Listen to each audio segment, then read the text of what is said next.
Sir अभी मैंने okay पिछले सर। क्लास में आपने पढ़ा था दैट पर यूनिट सिस्टम्स कि what is per unit system and how you will convert any physical quantity to per unit system. ठीक है, आज के क्लास में हम ये डिसाइड करते हैं कि अगर आपके साथ कोई वैल्यू पर यूनिट सिस्टम में हो और आपके साथ बेस क्वांटिटी गिवन हो तो आप वही फिजिकल क्वांटिटी कैसे फाइंड करेंगे। This is the inverse process of previous lecture.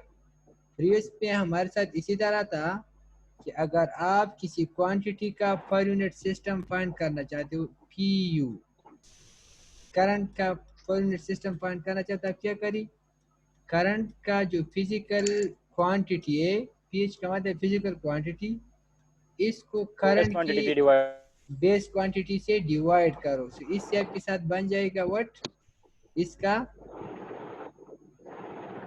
पर यूनिट सिस्टम। अब इस तरह की अगर आपके साथ कोई क्वांटिटी पर यूनिट सिस्टम में गिवन है तो आपने फिजिकल क्वांटिटी कैसे फाइंड करना होगा। तो अगर देखा जाए कि I physical is equal to quantity इस क्वांटिटी का जो पर पर यूनिट क्वांटिटी है इसको मल्टीप्लाइड करें किसके साथ, बेस के साथ। तो इससे बन जाएगा आपको per unit quantity of this. Current का फिजिकल क्वांटिटी बराबर होगा करंट का per unit quantity multiplied current का base quantity. Any quantity in physical is equal to that quantity in per unit multiplied by that quantity in base.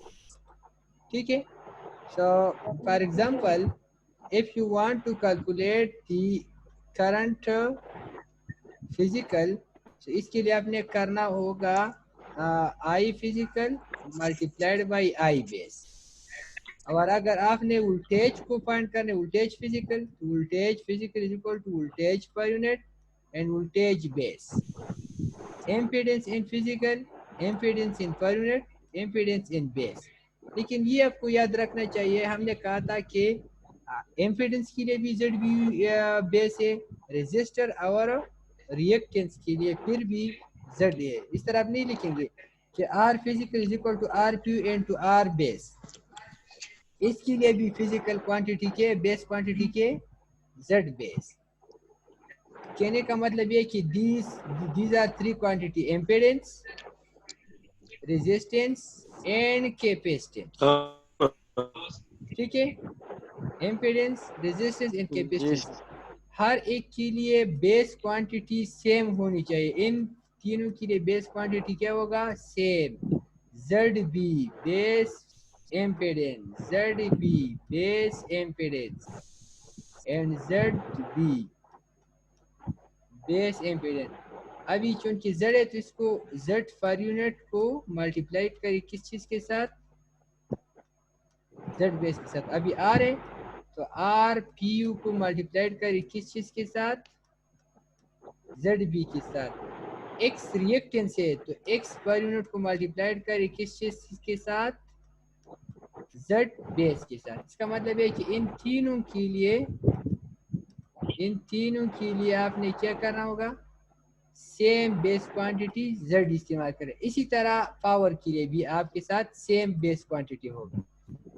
कहने का मतलब ये कि Z N physical must be equal to Z N per unit multiplied by Z base, resistance N per unit multiplied by Z base, X reactance N per unit multiplied by base.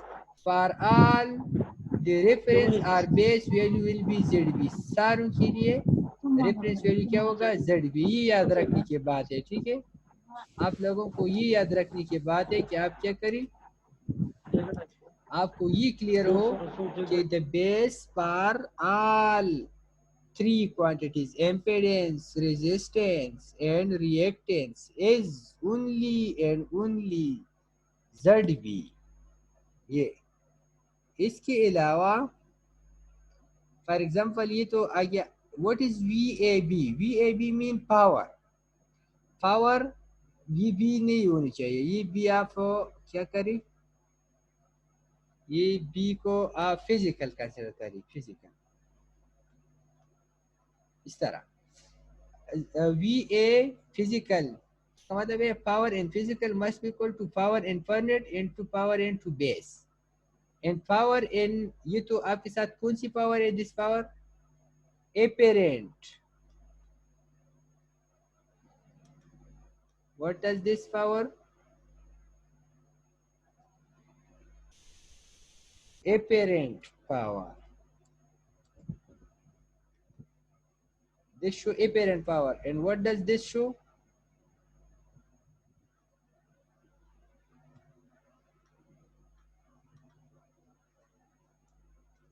active power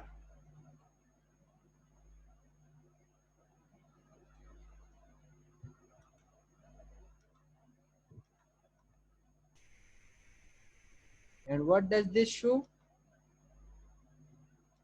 reactive power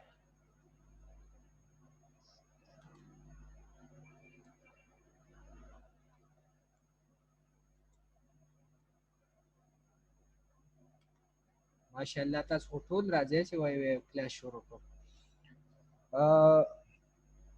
so जो newly enter to the class है तो उसको हम दोबारा से थोड़ा discuss करना चाहते हैं वो ये कि if you want to convert the quantity from per unit to the physical quantity तो इसके लिए आपने क्या करना होगा आपने इसी तरह करना होगा कि आपको चूंकि मालूम है कि फॉर एग्जांपल जेड फिजिकल अगर आपने फाइंड करना था Z physical suppose Z per unit आपने फाइंड करना था तो जेड फिजिकल को आप क्या करती थी जेड बेस पे डिवाइड करती थी अभी आज हमारा काम ये कि जेड फिजिकल कर तो इन दोनों को मल्टीप्लाई करें तो इधर देखिए फॉर एग्जांपल अगर मैं किस चीज़ को करना चाहता हूँ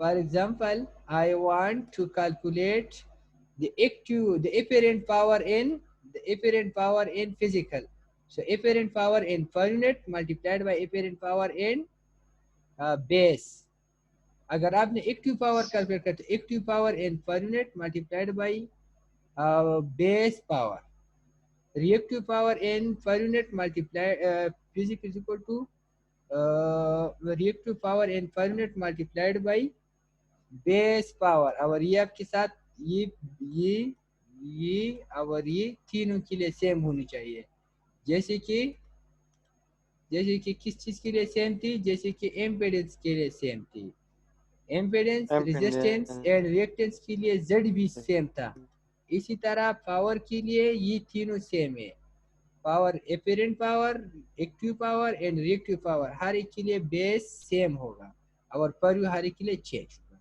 ये तो हमारा आज का एक स्मॉल सी पोर्शन कवर हो गया कि when you want to convert a quantity from per unit to base physical quantity आपने base quantity को per unit के साथ मल्टीप्लाई करने ये एक न्यूमेरिकल्स में हम इसकी जो आज के न्यूमेरिकल्स लास्ट में 3 न्यूमेरिकल्स करेंगे तो इसमें आप को क्लियर हो जाएगा कि इस ये फार्मूले हम दोबारा यूज करेंगे उधर now if you want to change the base अगर आप बेस चेंज करना चाहते हैं ठीक है changing of the base for example आपको इस तरह कोई मेगा में गिवन है उससे आप गीगा बनाना चाहते हैं ठीक है मेगा में